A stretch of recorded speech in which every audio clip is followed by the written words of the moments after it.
Hello everyone, मेरा नाम है कुलदीप भंडारी एंड आज के इस बोर्ड्स एक्सप्रेस में हम लोग बात करने वाले हैं चैप्टर नंबर 4 डिटर्मिनेंट्स की। देखो मैट्रिसेस अभी कुछ टाइम पहले हम लोगों ने पढ़ा है एंड आज का ये जो सेशन है मैट्रिसेस का ही अगला पार्ट है जिसमें हम लोग बात करेंगे डिटर्मिनेंट्स की। क्या होता है डिटर्मिनेंट, कैसे टाइप के सवाल आएंगे, वो सारी की सारी चर्चा करेंगे एंड इस सेशन के बाद आप लोगों का डिटर्मिनेंट्स का प्रॉब्लम सॉल्व हो जाएगा। अगर मैं इस चैप्टर की वेटेज की बात करूं तो ये जो चैप्टर है आप लोगों के पास 5 से 6 मार्क्स की वेटेज रखता है। One of the important chapter है और आप लोग इससे बड़ा सवाल एक्सपेक्ट कर सकते हो कि 4 मार्क्स का या 5 मार्क्स का सॉल्यूशन वाला कोई सवाल आ जाएगा। तो हर एक टाइप के जितने भी पॉसिबल टाइप के क्वेश्चंस है वो मैं आज के इस सेशन में करवाऊंगा। पहले थ्योरी एक्सप्लेन करेंगे, फिर उसके बाद अपन लोग उन सभी टाइप के क्वेश्चंस को कवर करेंगे। अगर मैं पिछले कुछ सालों का ट्रेंड देखूं तो 2024 में 2 सवाल आए थे, 2023 में 5 सवाल आए थे, 2020 में 5 सवाल आए थे। कौन से टाइप के सवाल आए थे अब बात करेंगे उनकी और बढ़ते आगे जानने की कोशिश करते हैं कि कैसे कैसे सवाल आएंगे एंड कैसे हम उनको सॉल्व कर सकते हैं। ठीक है जी, चलो, है ना। तो इसमें भी हम मैट्रिक्स को ही स्टडी करेंगे। अब डिटर्मिनेंट क्या होता है? डिटर्मिनेंट एक ऐसा नंबर होता है जो एसोसिएटेड होता है आपकी किसी मैट्रिक्स की, और कैसी मैट्रिक्स के साथ? स्क्वायर मैट्रिक्स के साथ। यानी कि आप सिर्फ और सिर्फ स्क्वायर मैट्रिक्स का ही डिटर्मिनेंट निकाल सकते हो। क्लियर है?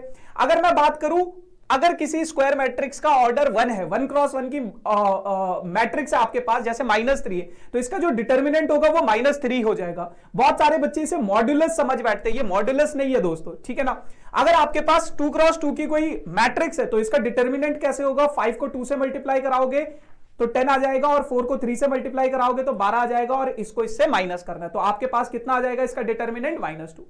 अगर 3 क्रॉस 3 की आपके पास कोई मैट्रिक्स है, 3 क्रॉस 3 से ज्यादा वो नहीं पूछेगा आपके पास, तो आपको क्या करना है? इनके साइन लगा देने। सबसे पहले आप देखो किसी भी रो के अलोंग या फिर किसी भी कॉलम के अलोंग एक्सपैंड कर सकते हो, कहीं पे भी एक्सपैंड कर सकते हो।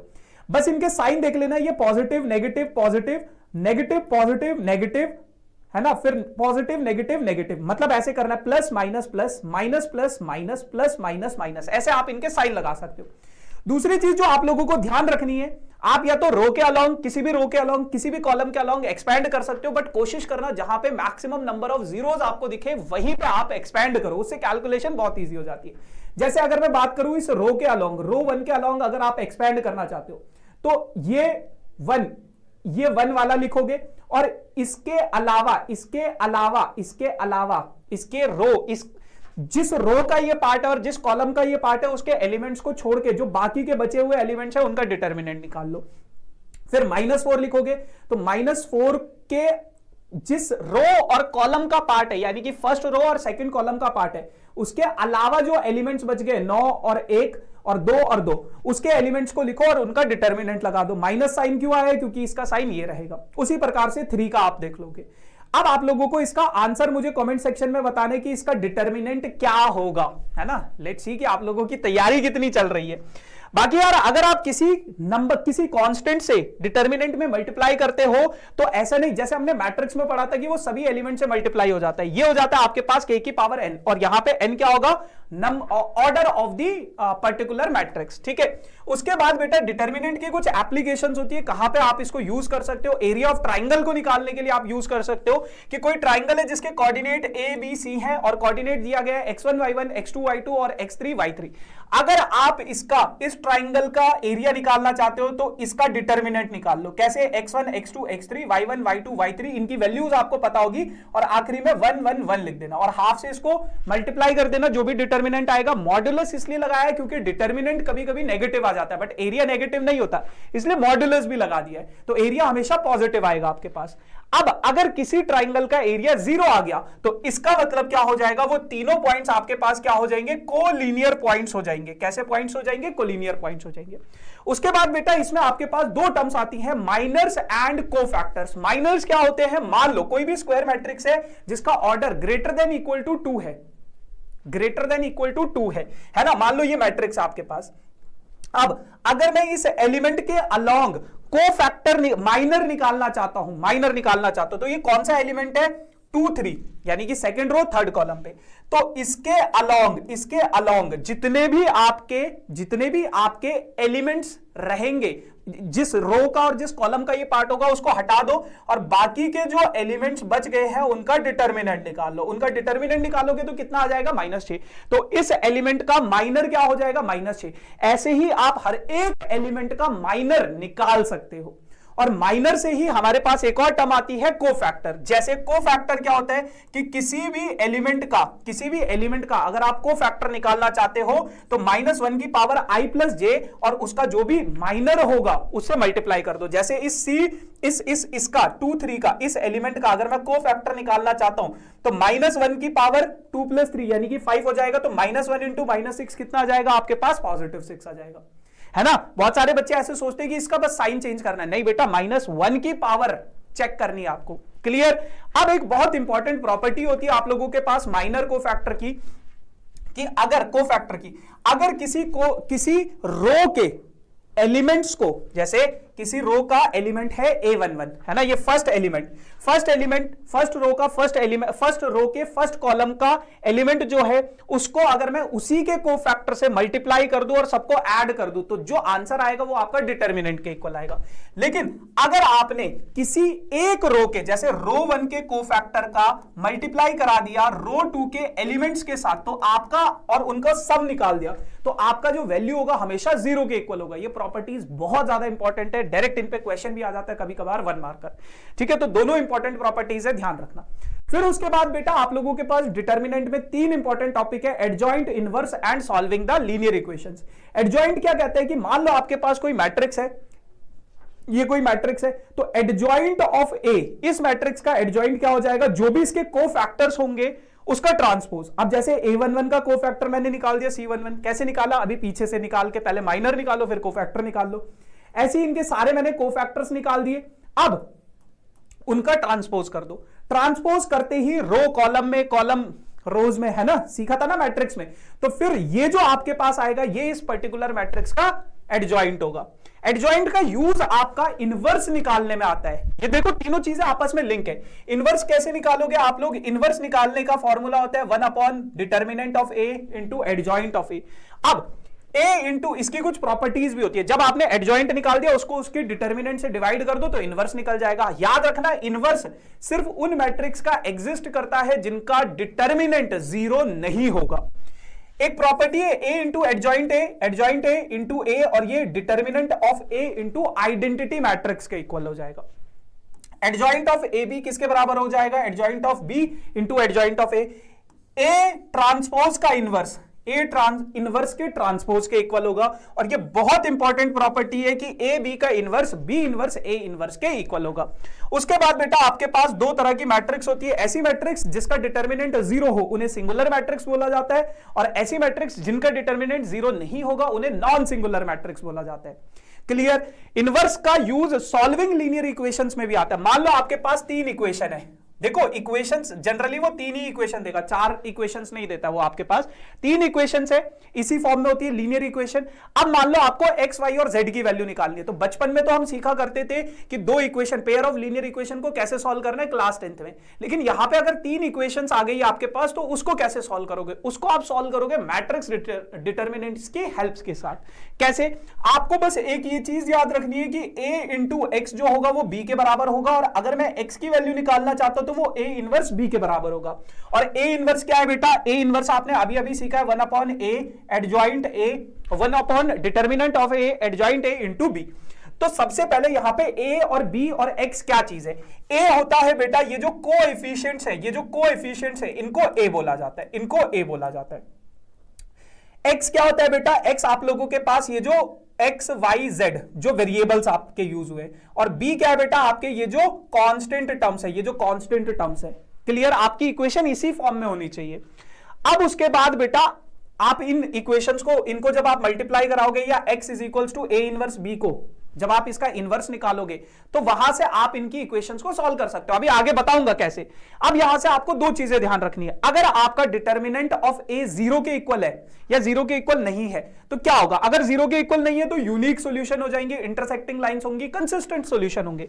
लेकिन अगर वो 0 के इक्वल आ जाए, अरे भैया ये डज नॉट इक्वल्स टू 0 काहे लिख दिया? अगर वो 0 के इक्वल आ जाए तो आपको क्या चेक करना है कि क्या एडजॉइंट ए इंटू बी, क्या एडजॉइंट ए इंटू बी 0 के इक्वल है?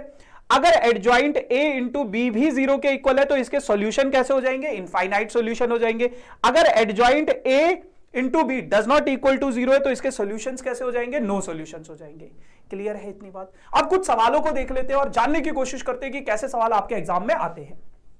जैसे मान लो कोई मैट्रिक्स है आपके पास ये, अब आपको इसका डिटर्मिनेंट निकालना है। डिटर्मिनेंट कैसे निकालोगे? आप रो 1 के अलोंग इसको एक्सपेंड कर दो, तो 1 के अलोंग अगर मैं इसको एक्सपेंड करूंगा 1 इंटू 1 क्या हो जाएगा? 1 minus sine theta into sine theta कितना हो जाएगा? साइन स्क्वायर थीटा, और माइनस माइनस क्या हो जाएगा? प्लस हो जाएगा। फिर minus sine theta as it is. अब मैं रो इसके अलोंग अगर इसको खोलूंगा minus sine theta into 1 minus sine theta into minus 1 minus sine theta, लेकिन माइनस माइनस प्लस हो जाएगा। फिर 1 के अलोंग अगर मैं खोलूंगा minus sine theta into minus sine theta तो पॉजिटिव साइन स्क्वायर थीटा, और 1 इंटू माइनस 1 तो प्लस 1 हो जाएगा। तो जब मैं इसको खोलूंगा ये तो कैंसिल आउट हो जाएगा, 0 हो जाएगा, है ना? 0 हो जाएगा तो 0 इंटू दिस, ये 1 plus sine square theta as it is, और sine square theta plus 1 as it is. तो 2 प्लस 2 साइन स्क्वायर थीटा, ये क्या है? इसका डिटर्मिनेंट है। लेकिन आपको क्या निकालना है? आपको ये निकालना है कि ये जो इसका डिटर्मिनेंट होगा ये किस इंटरवल के बीच में आएगा। आपको एक बहुत प्यारी सी चीज पता है कि साइन थीटा की जो वैल्यू होती है वो -1 से 1 के बीच में होती है, और अगर मैं स्क्वायर कर दूं, साइन स्क्वायर थीटा कर दूं, तो बहुत सारे बच्चे क्या करेंगे? इधर -1 का स्क्वायर कर देंगे 1 हो जाएगा, और इधर क्या कर देंगे? 1 का स्क्वायर 1, तो साइन स्क्वायर थीटा की वैल्यू 1 से 1 के बीच में लिख देंगे। नहीं, साइन स्क्वायर थीटा की वैल्यू होती है 0 से 1 के बीच में। अब एक चीज को रखो, ध्यान रखो, लीनियर इनइक्वालिटी में हमने क्या पढ़ा था? अगर मैं किसी नंबर से मल्टीप्लाई करूंगा तो इनइक्वालिटी में कोई फर्क नहीं पड़ेगा। फिर मैंने क्या किया? सब जगह 2 ऐड कर दिया, इधर भी ऐड कर दिया। अब ये जो वैल्यू है ये किसकी वैल्यू? ये डिटर्मिनेंट ऑफ ए है। तो डिटर्मिनेंट ऑफ ए 2 से बड़ा या 2 के बराबर होगा, और 4 से छोटा या 4 के बराबर होगा। तो इन चारों में से कौन सा ऑप्शन सही है? कमेंट सेक्शन में मुझे जरूर बताना। ठीक है जी। अच्छा, उसके बाद एक बहुत प्यारा सा सवाल आता है आपके पास, show that the determinant, this determinant is independent, इसका जो डिटर्मिनेंट है इंडिपेंडेंट ऑफ थीटा होना चाहिए। तो अगर मैं रो 1 के अलोंग एक्सपैंड करूं, तो x into minus x into x minus x square, 1 into 1 1 और माइनस हो जाएगा। फिर साइन थीटा, साइन चेंज हो जाएगा माइनस साइन थीटा, और ये क्या हो जाएगा? ये तो minus x into sine theta minus x sine theta, और 1 into cos theta minus cos theta, मतलब माइनस साइन भी आता है ना। फिर उसके बाद कॉस थीटा के अलोंग अगर मैं इसको एक्सपैंड करूंगा तो ये क्या हो जाएगा? माइनस साइन थीटा इंटू 1 और minus x into cos theta, तो पॉजिटिव आ जाएगा क्योंकि नेगेटिव साइन भी रहता है। तो जब आप इसका डिटर्मिनेंट निकालोगे तो देखो minus sine theta cos theta ये तो कैंसिल हो जाएगा, अंदर मल्टीप्लाई करने के बाद आपके पास बचेगा एक्स क्यूब माइनस एक्स और एक्स कॉस स्क्वायर थीटा और एक्स साइन स्क्वायर थीटा। इन दोनों से अगर मैं x कॉमन ले लूं तो sign square theta plus cos square theta बचेगा, और उसकी वैल्यू हो जाती है कितनी? 1। तो ये जो टर्म जो इसका डिटर्मिनेंट आया है वो ये आया, और इसमें थीटा है ही नहीं, तो आपने निकाल दिया कि दिस, इसका जो डिटर्मिनेंट है that is independent of theta, उसमें थीटा का कोई योगदान नहीं है। अब एक बहुत इंपॉर्टेंट सवाल जो आपके एग्जाम में जरूर आएगा, हर साल आता है, 5 मार्क्स का ये सवाल आपके पास आएगा ही आएगा, और इसके साथ एक एमसीक्यू आएगा। कोई भी सवाल हो, आपके पास एक मैट्रिक्स दी जाएगी, उसका इनवर्स निकालने को बोलेगा। इनवर्स निकालने के बाद आपको बोलेगा कि ये इक्वेशन को सॉल्व करो, कोई भी इक्वेशन हो सकती। आपने इनवर्स कैसे निकालना है? इनवर्स के लिए आपको सबसे पहले डिटर्मिनेंट निकालना पड़ेगा। डिटर्मिनेंट कैसे निकालना अभी सिखाया था, किसी भी रो के अलोंग एक्सपेंड कर दो, कॉलम के अलोंग एक्सपेंड कर दो, तो आपका डिटर्मिनेंट आ गया 11। अब determinant does not equals to 0 है, यानी कि इसका इनवर्स एग्जिस्ट करेगा। अब अगर इसका इनवर्स एग्जिस्ट करेगा तो इनवर्स निकालना पड़ेगा। इनवर्स निकालने के लिए हमें एडजॉइंट की जरूरत है, और एडजॉइंट निकालने के लिए हमें कोफैक्टर्स निकालने की जरूरत है। कैसे निकालेंगे? हर एक एलिमेंट का कोफैक्टर। जैसे मान लो मैं 1 का कोफैक्टर निकालना चाहता हूं, तो 1 इंटू 1 कितना हो जाएगा? 1 1 माइनस 2 कितना हो जाएगा? -1। तो फर्स्ट कोफैक्टर क्या हो जाएगा आपके पास? -1। अब मतलब i प्लस जे की पावर है ना, वो हो जाएगा। तो उस तरीके से कोफैक्टर निकालोगे, पहले माइनर निकालोगे फिर कोफैक्टर, तो सबके कोफैक्टर, सभी एलिमेंट्स के कोफैक्टर्स आपने निकाल दिए। अब एडजॉइंट ऑफ ए क्या होता है बेटा, जो भी कोफैक्टर निकाला है आपने उसके एलिमेंट्स का ट्रांसपोज कर दो, उसके एलिमेंट्स का ट्रांसपोज करोगे तो ये आपके पास क्या आ जाएगा, एडजॉइंट ऑफ ए। अब ए इनवर्स निकालने के लिए आपको ये फॉर्मूला पता होना चाहिए कि A inverse is equals to 1 upon determinant of A into adjoint of A. अब इसको जो भी इसका एडजॉइंट है उसको डिटर्मिनेंट से डिवाइड कर देना है ना, तो -1/11, 1/11, 2/11। तो आपने क्या निकाल दिया, ए इनवर्स निकाल दिया, ए इनवर्स निकाल दिया। अब आपको इस इक्वेशन को भी सॉल्व करना है। इक्वेशन को कैसे सॉल्व करोगे बेटा, आपको सबसे पहले ये देखना है कि आपका ए क्या है, आपका बी क्या है और आपका एक्स क्या है। तो ए क्या होता है, कोएफिशिएंट, एक्स का कोएफिशिएंट क्या है 1, यहां पे एक्स का कोएफिशिएंट क्या है 2, यहां पे एक्स का कोएफिशिएंट क्या है 5, फिर वाई का कोएफिशिएंट 3 1 3 1 1 3 1 1, फिर z का कोएफिशिएंट 4 2 1 4 2 1। अब कांस्टेंट टर्म्स 8 5 और 7, 8 5 और 7 और एक्स वाई जेड। अब आपको यह चीज पता होनी चाहिए कि x जो है वो a इनवर्स b के बराबर है। तो x जो है वो a इनवर्स यहां से आया इंटू b इंटू बी है, इक्वल्स टू बी नहीं, इंटू बी के इक्वल है। ठीक है, जब आप इनको मल्टीप्लाई कराओगे फर्स्ट रो फर्स्ट कॉलम तो 11/11 11/11 11/11 आ जाएगा। तो डिवाइड करोगे तो ये आएगा 1, ये वैल्यू भी आएगी 1, ये वैल्यू भी आएगी 1। तो x की वैल्यू 1 है, y की वैल्यू 1 है, z की वैल्यू। तो यार अब बात करते हैं कि कौन से ऐसे सवाल हैं जो आप लोगों को प्रैक्टिस करने। देखो वो जो सवाल मैंने करवाए वो तो आप लोगों को प्रैक्टिस करने ही करने है ना, और वो वन ऑफ द इंपॉर्टेंट सवाल है, वैसे ही सवाल आप लोगों के पास आएंगे। बट अब मैं चाहता हूं कि कुछ सवाल आप लोग अपनी तरफ से भी तो प्रैक्टिस करो ना। तो ये कुछ सवाल है और ये उनके सॉल्यूशन है जो कि आप लोगों को इस सेशन के पीडीएफ में मिल जाएंगे। अब सेशन का पीडीएफ कहां मिलेगा, इसी वीडियो के डिस्क्रिप्शन में आप लोगों को इस सेशन के नोट्स, इस सेशन के पीडीएफ, सारा कुछ जो भी मैंने लिखवाया है वो हैंड रिटन नोट्स आप लोगों को मिल जाएंगे। मेक श्योर आप लोग वो डाउनलोड जरूर कर लेना। एंड अगर मैं इन सवालों की बात करूं तो ये सवाल है, ये इनके सॉल्यूशन है, आप लोग इनको सॉल्व जरूर करना। और अगर आपने इतने सवाल कर लिए इसके बाहर से डिटर्मिनेंट्स नहीं आएगा, ये मेरा प्रॉमिस है। तो ये सवाल है और ये उसका सॉल्यूशन है, ऐसे ये दूसरा सवाल है, ये उसका सॉल्यूशन है, ये सवाल है, ये इसका सॉल्यूशन है, ये सवाल है, ये इसका सॉल्यूशन है, ये सॉल्यूशन ही है, ये सवाल है, ये इसका सॉल्यूशन है। कैसे आप अपने इन सॉल्यूशन वाले, अभी हमने एक सवाल भी किया था ना ऐसा, तो आप लोग इन सवालों की प्रैक्टिस जरूर कर लेना, है ना। हर एक टाइप का एक एक सवाल इज सफिशिएंट, जितने सवाल मैं करवा रहा हूं उतने सफिशिएंट है, उसके बाहर कुछ नहीं आएगा आप लोगों के एग्जाम में, ये मेरा प्रॉमिस है ना। तो ये सभी सवाल आप लोग प्रैक्टिस जरूर कर लेना। बाकी yes guys, this is all about for this session. I hope you all enjoyed this session. बाकी thank you so much, tata bye bye, see you soon.